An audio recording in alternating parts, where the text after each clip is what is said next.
I remember Randy, Mike, and I just played football all the time between our 2 guys.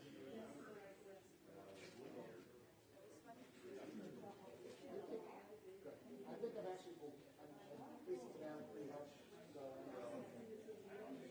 But I know it's very I've avoided it for 3 years. I have too until 6 days ago. Yeah.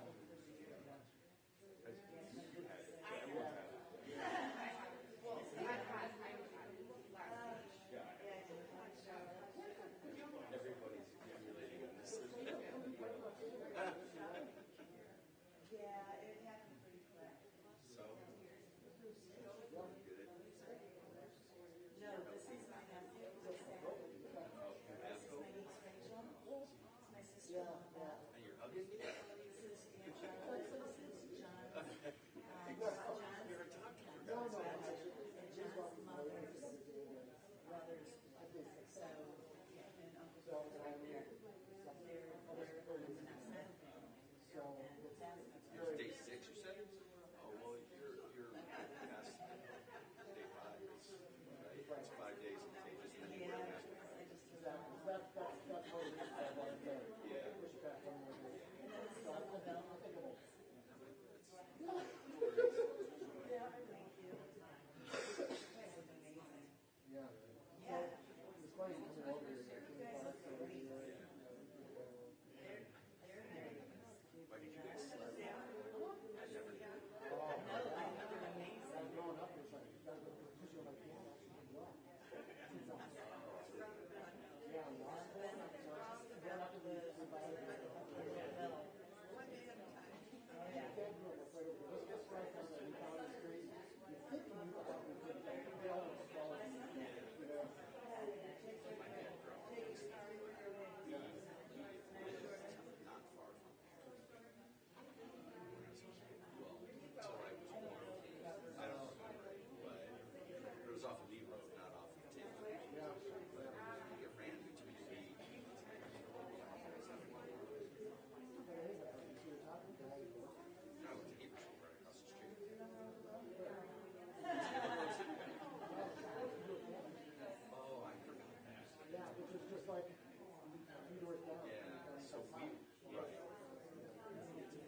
Sideboard, go. Later.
All we need is one page and one paper up there.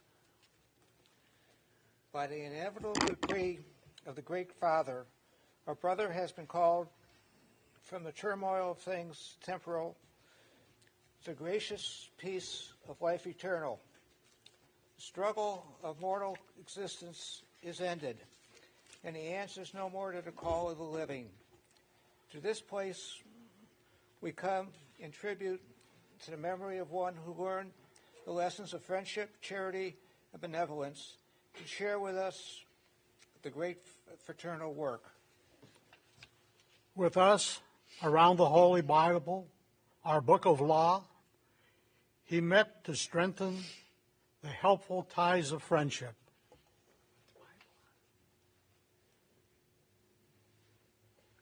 Chancellor. With us he learned to lay aside the sword and to know the charity of softens the heart in forbearance and in forgiveness of human frailties.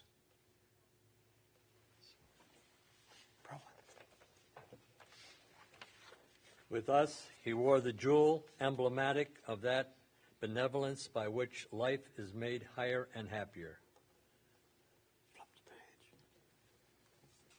Standing by this casket, we proclaim unfaltering belief in the mercy of the Supreme Being, the ruler of all, and strong in the faith of that which has been promised to those who love their fellow man. We look in hope to the brighter day where we love and joy and peace shall be eternal. Death is not to be feared. It is not the end of life. Our brother is not dead. He is only called from life unto life, from labor unto rest, from turmoil unto peace. God is our refuge and our strength, and an ever-present help in trouble. I shall not die but live, and declare the works of the Lord. If I ascend unto the heaven, thou art there. If I make my abode in the grave, behold, thou art there. If I take the wings of the morning and dwell in the uttermost parts of the sea, even there shall thy hand lead me, and thy right hand shall hold me. Blessed art thou that mourn, for they shall be comforted. He healeth the broken heart, and bindeth up their wounds. For he shall give his angel charge over thee, to guide thee in all thy ways. They shall bear thee up on their hands, lest thou dash their foot against a stone.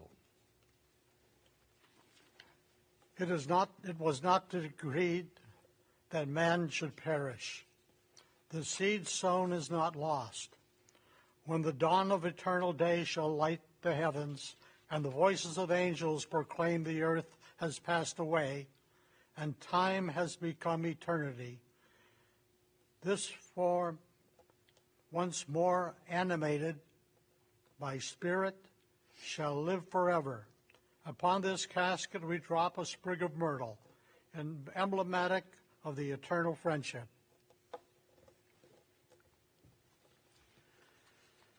Let us supplicate the throne of grace. O thou that opens the day and pours forth the light thereof, so open the heavenly light upon us. Command thy blessing, which brings life and light and joy and comfort and all guidance, to rest upon us and make us mindful of that night when the noise of this busy world shall be heard by us no more.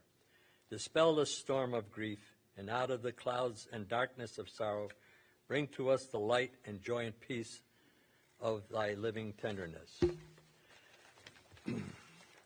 May those that are suffering the pangs of bereavement feel thou art very near to comfort them, never so never as when they are in affliction, never so near as when they are in darkness, never so near as when they are downcast or forlorn. Be thou now, beseech thee, a Father to those who are in trouble, and a God of comfort to those who mourn. We pray for all who are in bereavement, all who are in affliction, and may they learn the sacred lesson by which sorrow shall change to joy, by which loss shall become gain, and by which weakness shall wax strong to be victorious. Bless our brotherhood, those that are here with us, or wherever they may be. Bless any those that are in the great deep, any that are in the foreign lands, any that are in the remote places in our own land. Be near to them, and may thy blessing go with them in their several ways, and abide with them always. Strengthen them in the deeds of lovingness, kindness, and thoughts of gratitude, in steadfast patience and trust, and in work of duty faithfully fulfilled. Lead them out of the way of danger and the way of suffering, the way of trial, of struggle. May all who are groping blindly touch thy light, thy right hand, and be lifted up and strengthened. O God, in whom we trust, help us by thy grace so to live that we may never be afraid to die, and grant that at the last, as now, our evening song may be, I will lay me down in peace to sleep. For thou, O God, makest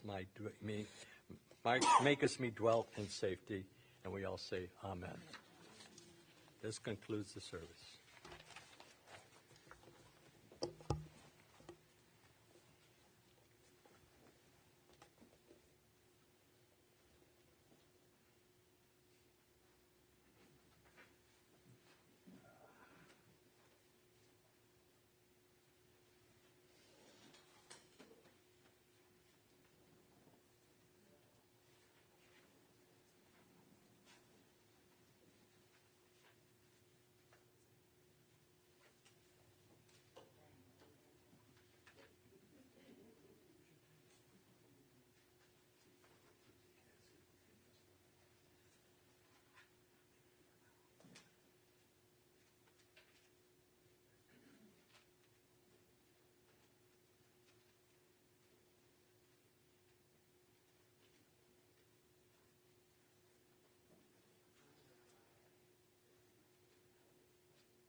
family and friends.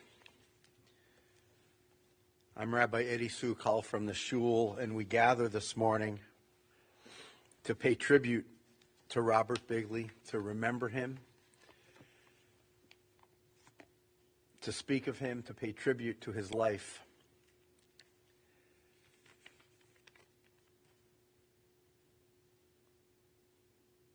The mourners, right before we began, recited a blessing, which is the same blessing that we say upon hearing the news that someone has died. Blessed are you, Adonai, our God, who is a righteous judge, Dayan ha'emet.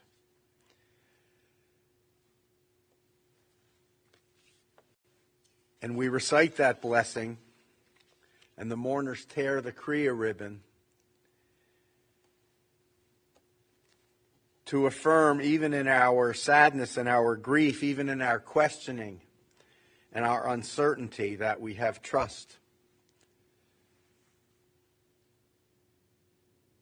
When we face death, it is natural to ask the eternal existential questions about our lives and their meaning and their purpose. The psalmist thousands of years ago phrased it this way: O God, Adonai, what are we that you have regard for us? What are we that you are mindful of us? It seems like we are but a breath, our days like a passing shadow. We come and go like grass. In the morning it shoots up renewed, and yet in the evening it fades and withers. O God, you cause us to return to dust, saying, return, O you mortal creatures. If only we were wise and understood where we are going. But this we do know.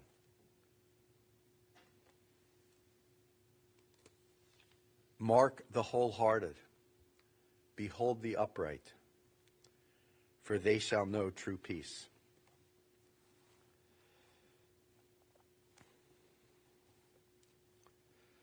Lorne and Joe and Beth, and to the grandchildren, we gather with you today with an understanding that you grieve in a darkened world. And we who have mourned know that in your silence there is sadness, and your tears, loneliness. This is a time of sorrow and lament. And we gather to comfort you, to embrace you, to surround you with our love and our compassion, that this might be a source of comfort for you and for your family.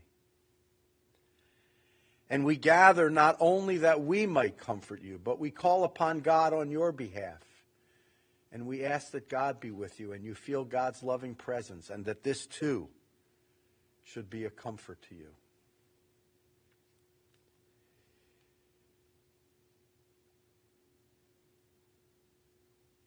Grief brings with it so many challenges. But one of the most intense of those challenges, and even more so one of the most immediate of those challenges, is that we are called upon to grieve, and to grieve deeply and fully. These first few days of mourning are known as Yemei Bechi, the days of weeping and of wailing. And we're called to do that, to let our emotions out, to feel what we are feeling, to experience this in the moment. It's a difficult and yet also a precious time. And the challenge that brings with it is that in the midst of doing that, we're also called upon to reach deep into our souls, to find the strength to be grateful for Robert's life, for a life that was fully lived and richly lived and interestingly lived, I would say. And that's the challenge. Grief and gratitude, they go hand in hand. We have to feel and experience both at this moment. And so we grieve and we cry. And we know that we are grateful for Robert's love, the love of a father and grandfather, of a husband, of a friend. We are grateful for his love. It brought all of you together. It created some of you and brings all of you together, brought and brings all of you together. And his love is not severed by his death. It carries on. It lives on in each of you, in your heart and in your soul. It lives on in your family and in your relationships. And I know that you are grateful for the companionship that you shared with him along life's path. We offer our gratitude for the many gifts of his heart and his mind and his hands. All of these are now a precious remembrance. And we grieve deeply. And we are grateful. We are grateful deep in our souls.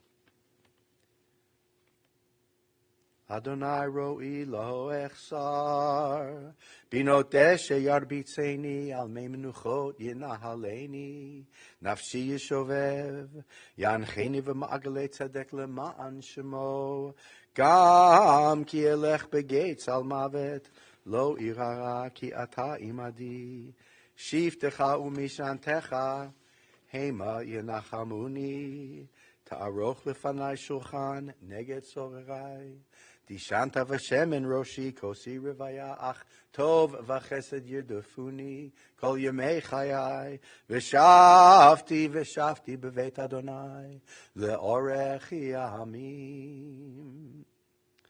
The words of the 23rd Psalm. Adonai is my shepherd, I shall not want. God makes me lie down in green pastures, leads me beside still waters. My soul is revived. I am led on paths of righteousness. Though I walk in the valley of the shadow of death, I fear no evil. You are with me, your rod and your staff support me. I am comforted. You prepare a table before me in the presence of my foes. My head is anointed with fragrant oil. My cup overflows. Surely goodness and kindness follow me all the days of my life, and I shall dwell in God's house forever.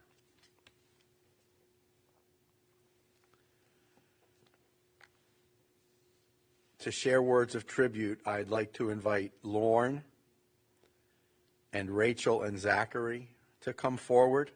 Lorne has written a eulogy for his father, and Zachary will be reading that and sharing it with us.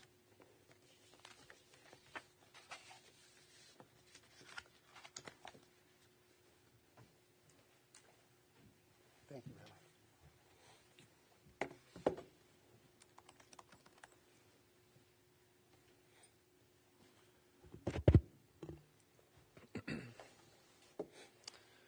Hello, I'm Zach Bigley, Bob Bigley's grandson, and Lauren Bigley's son. It's my sister Rachel. A generation ago, my great-grandmother died, and my grandpa asked my dad to read the eulogy that my grandpa wrote, because he knew he wouldn't be able to make it through the eulogy without crying. My father is also that way. One of our favorite memories with my grandpa was when I was a senior in high school. My grandpa, my dad, and I went to see Toy Story 3 in theaters. At the end, I was crying. I happened to glance over and see both my dad and my grandpa sobbing as well next to me. We were all saps, but if my dad were reading this, he probably wouldn't make it through the first paragraph without breaking down. So in keeping with the tradition of sons reading their father's eulogy, I'm going to be reading this for my father. Keep in mind that what you will hear from this point is the voice of my father through me. When looking back in my father's life, I can only interpret it from my perspective. This perspective is mine and may not reflect the perspective of others.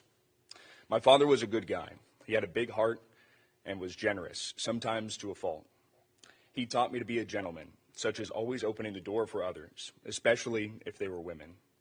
He was well loved by so many people, and this was just exemplified by the outpouring of affection towards others in his final days. He was a storyteller. I remember when I was a kid, he would come back from the road most of the week.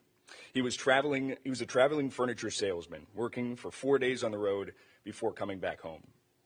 He would frequently have a story about a truck that jackknifed right in front of him. He would narrowly miss being a part of the pileup that ensued. Sometimes there were cars that flew through the air and landed in a Hollywood-style ball of fire right in front of his own eyes. It was amazing, and I'll leave it up to you to decide if those events actually happened, or if you just saw the remnants of the accident as he whizzed by on the freeway. You knew a story was coming when he would say, "Can I tell you something?" or "I got to tell you something." He would then launch into a detailed story about whatever it was he wanted to tell you. Dad had many different vocations throughout his life. He was a manufacturer's rep for a furniture company. He sold suits at a men's clothing store, diamonds at the Severance Center. He sold meat by the bulk to offices from an insulated van.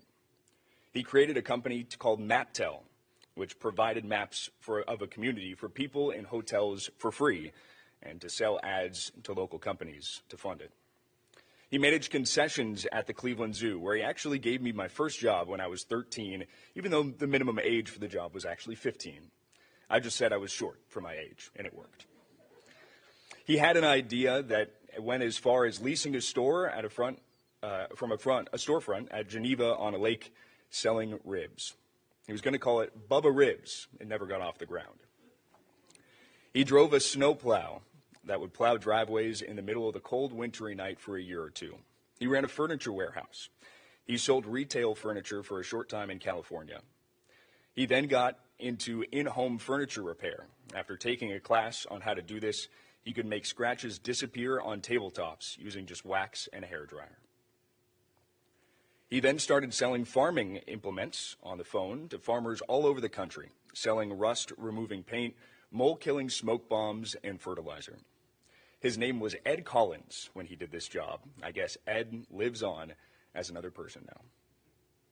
He also worked in a couple of vacuum repair shops, fixing vacuums in the afternoons. He really hated fixing Dyson vacuums, I should add.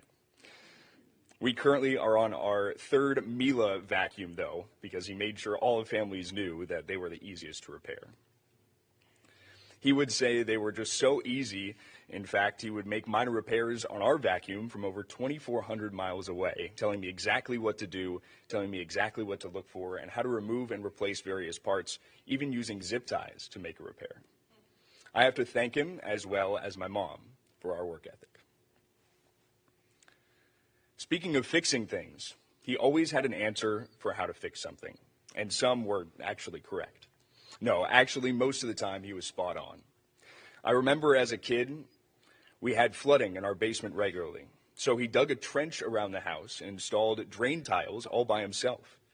I didn't even know what drain tiles were, but apparently they allowed drainage of the water around the foundation of a house, and it whisks that water away into a sewer system. Who knew? Well, my dad did, and his solution worked like a charm. He had ideas about leaks in the roof, fixing a fence, and of course, any broken appliance around the house. And this was even before YouTube. Now it looks like I will need to be like everyone else and rely on YouTube for that info. There is a term called neuroplasticity. This is the ability of the brain to change or learn new things. As we age, our brains become more plastic. Less plastic. Yeah. The lack of neuroplasticity makes it harder for us older people to learn to use computers, for example. Dad had a superpower of amazing neuroplasticity. Even into his 70s and 80s, he was the guy at Sierra where he sold the farming stuff who knew their database program the best. He'd been teaching the younger guys how to use the program. He knew all the tricks around the program. This is just not typical for someone at his age. He really embraced computers and smart tech. Specifically, he would use his Bluetooth hearing aids when he would talk on the phone. I can't tell you how many patients of mine have the tech but won't use it. Not Dad. Dad was a dreamer. Remember how I said he could fix anything? Well, not everything. When I was about 14, he brought this really cool convertible Triumph Spitfire, or was it a TR6? I can't remember, but you'll see why. He would say that when I'm 16, I could have that car. It was such a cool car.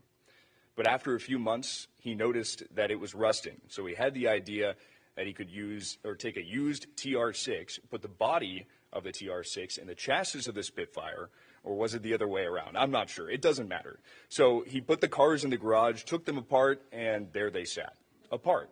and never put together as he dreamed. It was such a mess for years. They finally hauled both of them away to clear the garage, and when he moved to California, he moved to chase the dream of having a steady, good job that would pay well, but it just didn't pan out. He had dreams of businesses that wouldn't work.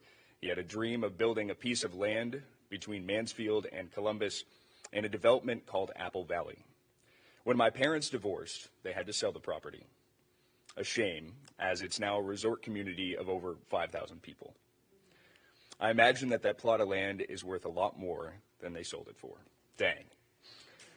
Also, he had a dream of being a great photographer, something I share with him. He bought all this camera equipment, and I remember him even using infrared film sometimes in his camera to get really cool effects. He even talked about converting a room in the basement into a dark room. It never really happened, though. Dad was a voracious reader. He frequently had 2 or 3 books going at the same time, scattered in different parts of the house, so he always had a book to read wherever he was. Yeah, even in the bathroom, I think. I totally remember the stack of Reader's Digests in the bathroom when I was a kid.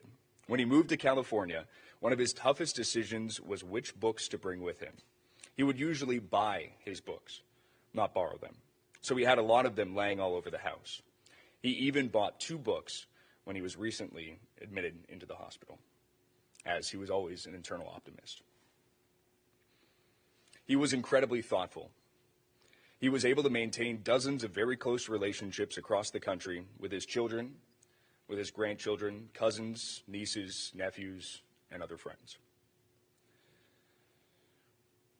Whenever he would talk, he always seemed to remember specific details about their last conversations. He would ask specifically about those things with intense interest. He made you feel special. He was even thoughtful about planning his own death. When he joined Beth, Zach, and me on an amazing trip to Israel about 10 years ago, he brought a jar with him so he could carry some dirt back with him, specifically for this day, to go in his coffin. He also talked about all of his family and about what specific items everyone would get when he died. Religion was important to him, but even so, he was accepting of everyone's religions. Of all his children and grandchildren, only Zach thinks of himself as Jewish. It didn't affect his relationship with any of us, though, as he was also accepting of our decisions. When he was in high school, he was the cantor for his junior congregation, and I think he had the dream of being a rabbi at a time. When growing up, he would make me and Joe go to synagogue, despite the fact that it was like a sleeping pill for me, causing instant drowsiness as soon as I walked in through the doors. Sorry, Rabbi. Isn't it funny how we remember things about someone? I remember every year Dad playing softball. It seemed like he had one injury or another. He either broke or sprained an ankle a few times and got to the point where we would even bring crutches with us to the games just in case. He did his part to keep the orthopedic surgeons very busy during his lifetime. I'm not going to list his past surgical history here, but it was substantial. Also, he was like a cat, with more than 9 lives. When he was diagnosed with pulmonary fibrosis many years ago, he was told the average life expectancy was 3 to 5 years. He lived more than 8 with the diagnosis, finally succumbing to COVID pneumonia that was certainly made more lethal with his underlying lung disease as well as other issues. The only reason I'm saying this is not to say how he died, but actually how he lived. He lived despite so many medical obstacles for far longer than he really should have. I always knew there was something going on when we would start our conversations with, "Hey, Lauren, I got to ask you something." Then we would have an in-depth conversation of his latest medical complaint. I would educate as much as I could, but ultimately would defer to his physician team at home. He had a large physician team. He was a very supportive father to Joe and me. He was a Cub Scout pack master, taking a pack that numbered about 5 to 10 kids to a pack that numbered more than 70 by the time I graduated to Boy Scouts. He then became an assistant scoutmaster, going on every camping trip with the troop, playing poker with the other adults while me and the boys ran amok around the campsite. I remember him pushing me to get my Eagle Scout, using the line that it would help me get into medical school. So after stagnating for 4 years, just 2 merit badges to go, I pushed through and finished it when I was a senior in high school and got that danged Eagle Scout. I don't know if it helped me with my medical school application, but it didn't hurt. He was a huge support to Joe when John had his fight with cancer and eventually died. In spite of him not really having the money to do so, he spent thousands of dollars on flights back and forth from LA to Cleveland during the time. He has talked to Joe on a daily basis, and me. We had our hourly talk nearly every Sunday, a tradition that he pretty much insisted on. He had a deep love for his grandchildren, Rachel, Zach, Jacob, and Jordan. He would tell me all the time how proud he was of each of his grandchildren, with Rachel currently in her psychiatry residency at Johns Hopkins, Zach with his professional baseball broadcasting career, currently in Frisco with the AA affiliate of the Rangers. He was bursting at the seams when he made his major league debut for the Rangers in April. Jacob, who he would tell me was the top of his class in pharmacy school and is now a pharmacist in Columbus, and Jordan, working with Live Nation, as well as having her own studio in partnership with her friend Jordan, no relation. You can find her at Locle Grown on Instagram. That's LOCLE Grown on Instagram, or at lowcreekgrown.com. Just quick plug. I think the thing he will regret most is not being there when Jordan and Rachel get married. I'm going to pause here to say that I, too, am proud of these young adults. He has touched so many lives, so I can't begin to mention everyone, nor will I try. Just know that if you are listening to me now, you have been very important in my dad's life, and I'm sure he was in yours also. How can we measure a life well lived? It can be measured by how many people one can positively impact and how much love you share with others. Dad, by this definition, you had a life well lived. Along with everyone here, I love you, Dad. Good job, Zach.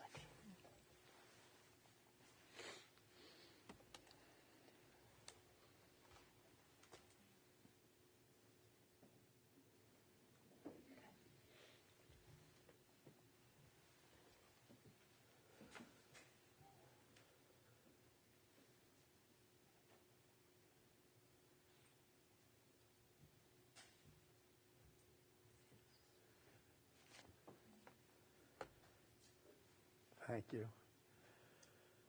To pay tribute to her father, I'd like to invite Joe to come forward. She'll be joined by Jacob and by Jordan.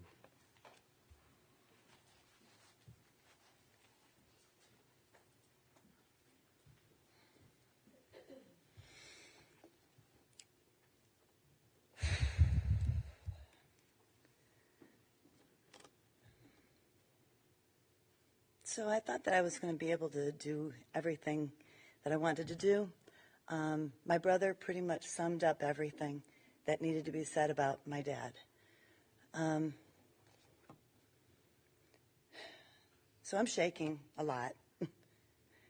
And I have a whole lot of things scattered to talk about my dad. But my brother had said most of everything that needed to be said. The first thing that I'd like to say is I would like to thank everybody for coming today. My father was a good man, kind-hearted man. I would also like to say thank you to the live stream. I'm not sure where the camera is, but thank you to the live stream. Of course, unfortunately, my Aunt Pat, Uncle Bruce, and my Aunt Fern, who are his closest siblings, still alive, and they are live streaming this. So Aunt Fern, Uncle Bruce, Aunt Pat, we are all also very sorry for your losses as well. Oops, it went blank. Okay.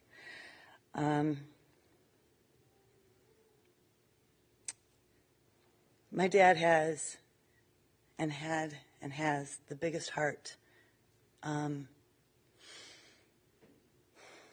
Anybody who knew him and spoke to him could see that he was an honorable man. It took a long time for me as a child to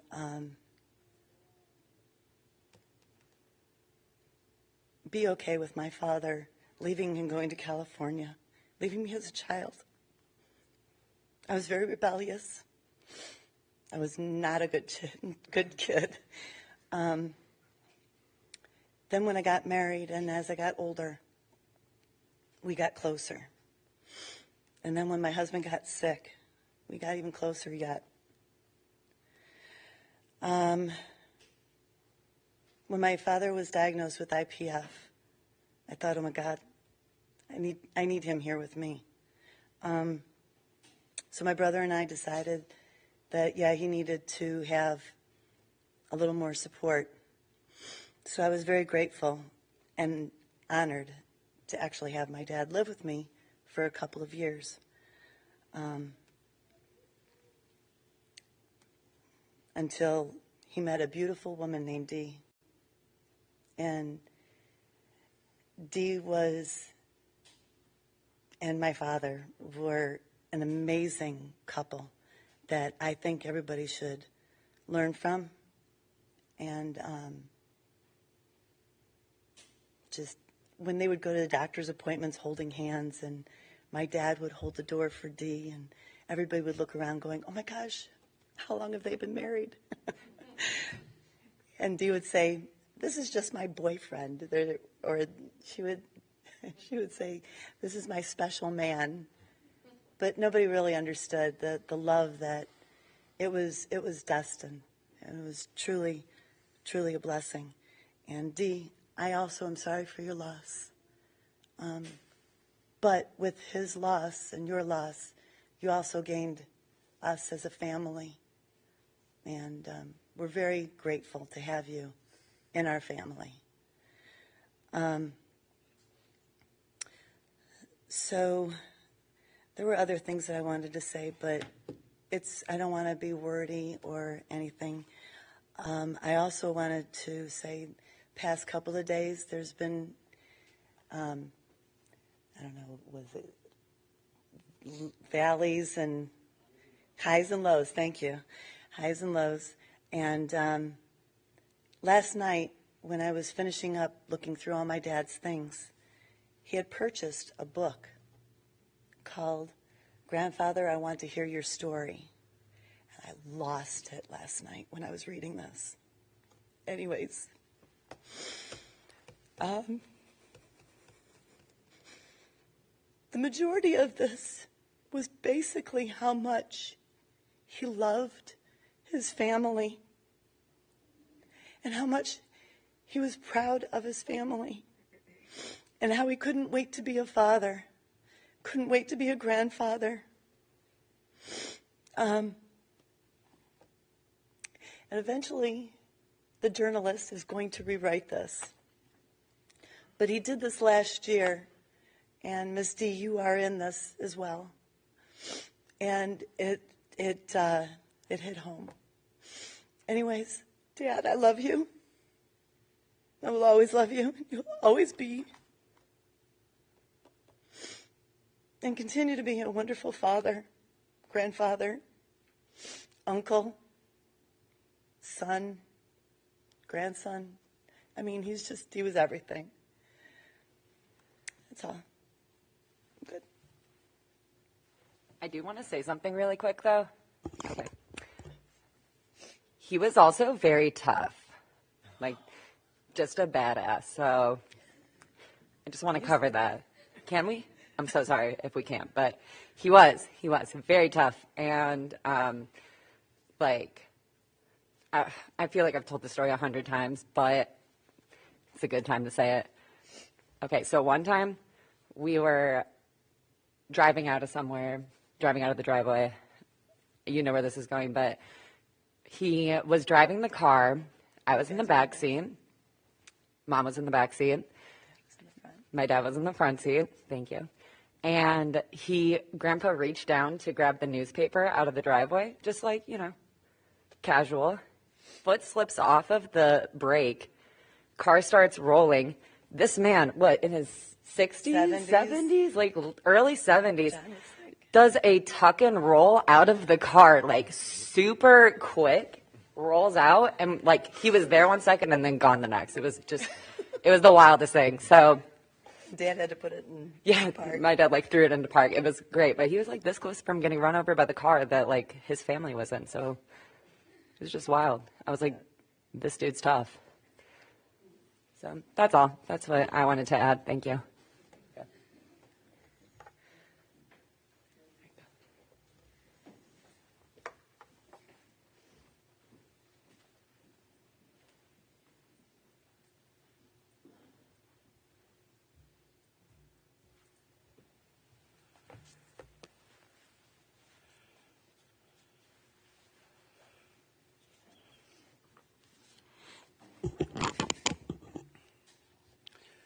Lauren and Joe, and to your children, our tradition teaches that words that come from the heart enter directly into the heart, and we all thank you for those recollections and stories.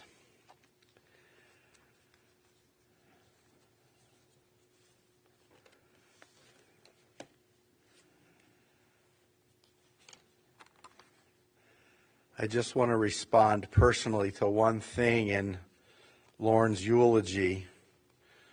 Lauren, I became a rabbi because I don't know how people sit through services. Staggering to me. So I decided I would be up front, leading and doing what I do, and it has served me well. Because when I find myself in the chair or the pew in the congregation, let's just say the synagogue that I belong to, I tell the rabbi that I belong and pay my dues for one reason and one reason only. That's so that I can complain about the rabbi. I make sure I get my money's worth every year.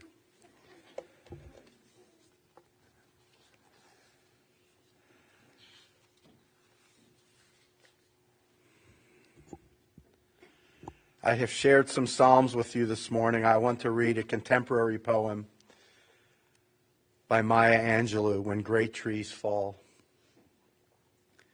When great trees fall, rocks on distant hills shudder. Lions hunker down in tall grasses. When great trees fall, small things recoil into silence, their senses eroded.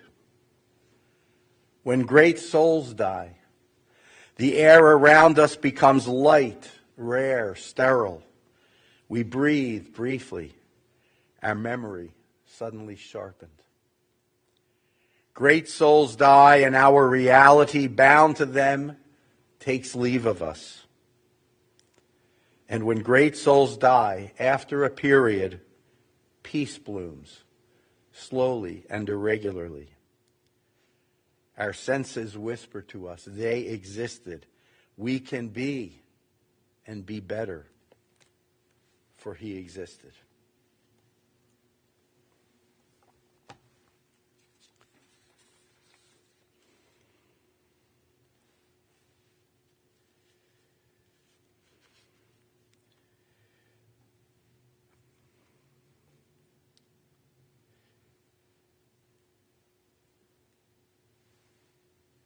I won't repeat the stories that the family shared. They've shared them with us this morning.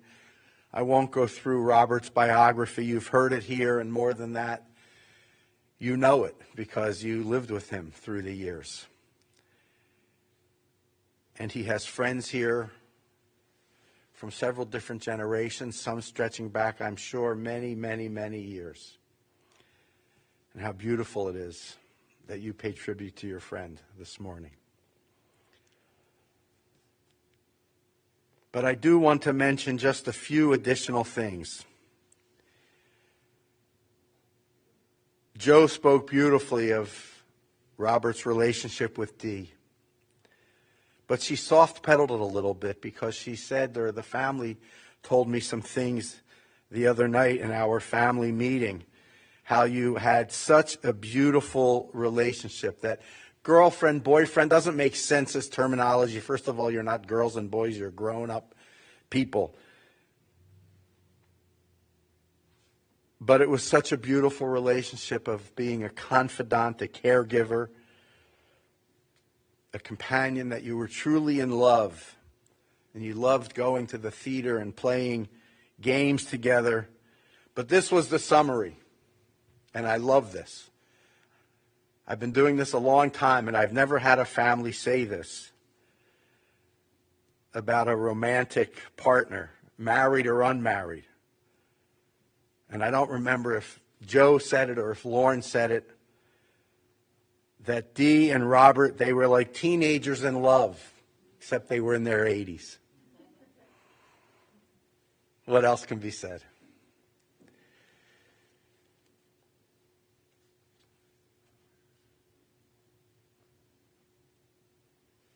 Lauren and Joe, of course, your parents divorced. But Alice, you stayed very close with Robert throughout all of the years. I don't know for sure. Maybe it was one of those relationships worked better after divorce than during the marriage. It's not so unusual. But it's a tribute to both of you and to your commitment to family, to children and to family. Conventional wisdom is that children are our investment in the future, and grandchildren, that's some kind of wild compound interest on that investment. And I think it was Lauren said, after going through all of the things that Robert did, vocationally and avocationally, all the different interests he had, the successes, the failures, all of that. Here's how he summed everything up. But his main hobby was his children and grandchildren. And of course, you were more than a hobby to him. You were a great love in his life, and you were a great source, not just of joy, but of pride. And I don't have to brag on each of you and your accomplishments, because he did it plenty in the years granted him. And one of the most beautiful parts of him bragging on you is that you all knew it and you deserved it. His life was not always easy. He had his share and faced his share of troubles and adversity, and certainly the last several years, Lauren, as you alluded to in your eulogy, with his various health issues, chronic health issues that got more and more complicated and complex over the years. Here's my hope for all of you. Let those memories recede into the background of your mind. And remember a loving father and grandfather, even with his toughness. Remember him in the fullness of his life, in the richness of his life. When he was vigorous, when he was doing fun things and crazy things and interesting things. Remember him in the fullness of his life. Let those be the memories. Let those be the stories that you tell in the coming days and weeks and months. And carry with you his joy de vivre, his love of life, his enthusiasm for living. Carry that with you in your hearts and in your souls. Zecher Tzadik Livracha, the memory of a good and a righteous man, is forever a blessing to all who knew him. Amen.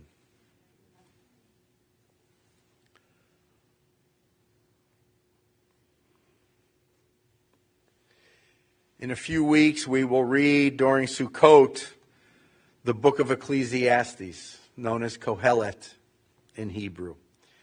And there's a quotation in Kohelet: the eye never has its fill of seeing. It is an eternal truth from ancient times to today. For it is the case that young or old, those who depart this life, never see enough of their world, never complete all of their tasks, never cherish their loved ones enough before they are called home,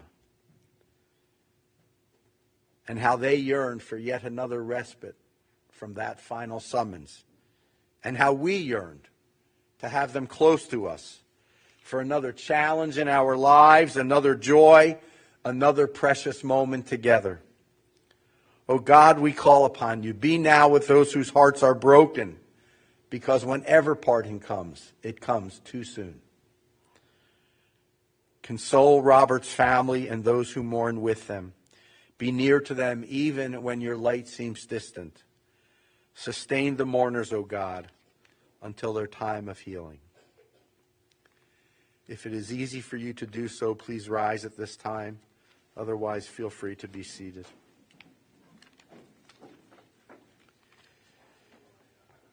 El malei rachamim, shochein bamromim, hamtzei menucha nechona, tachat kanfei hashchina, im kedoshim utehorim, kizohar harakia mazhirim. Et nishmato Yisrael shehalach leolamo began Eden tehei menuchato ana bal harachamim hastirehu beseter kanafecha leolamim vayitzror bitzror hachayim et nishmato Adonai hu nachalato v'yanuach b'shalom al mishkavo v'nomar Amen.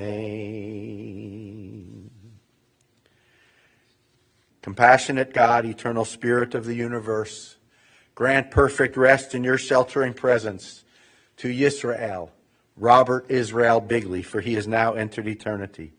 O God of mercy, we pray, may Robert find refuge in your eternal presence. May his soul be bound up in the bond of everlasting life. God is his inheritance. We say, Amen. From the journalist and author John Gunther, the influence, the impact of a person continues to exert itself long after mortal bonds have broken. Not only that he lives in our hearts or in anything he truly touched, but that a person transmits permanently something of what he was to all of us. The fabric of the universe is continuous and eternal.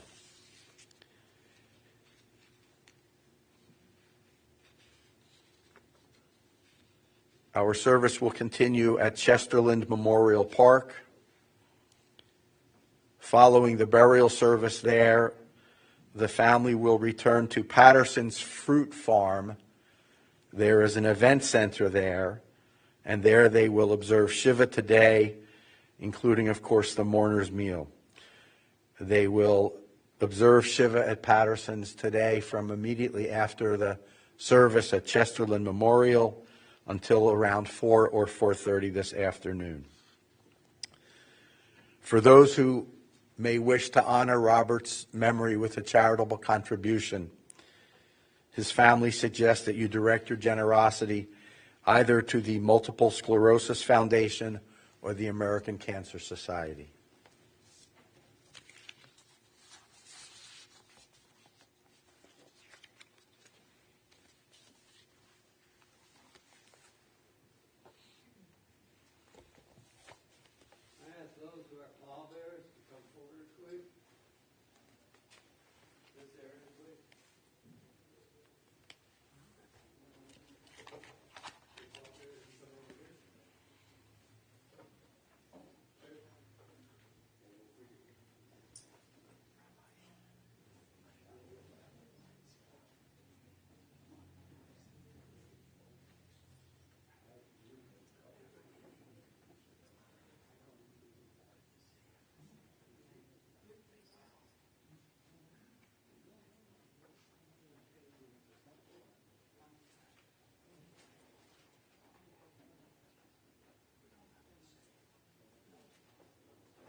far as I was concerned.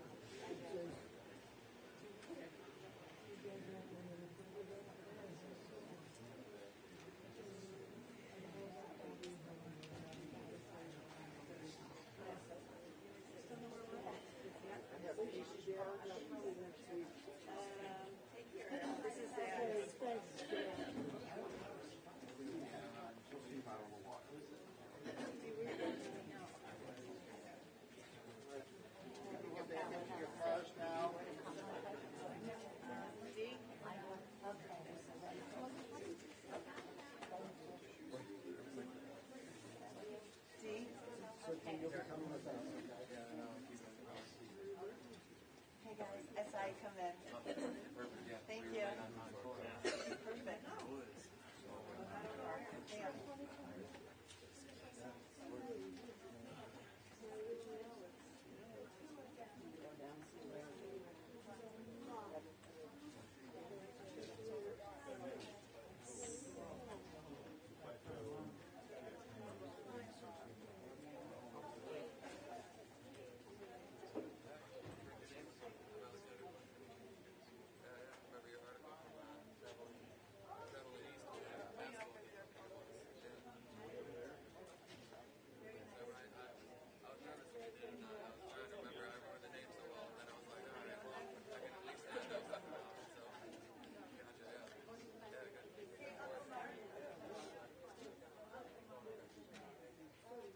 He had 7 extra years.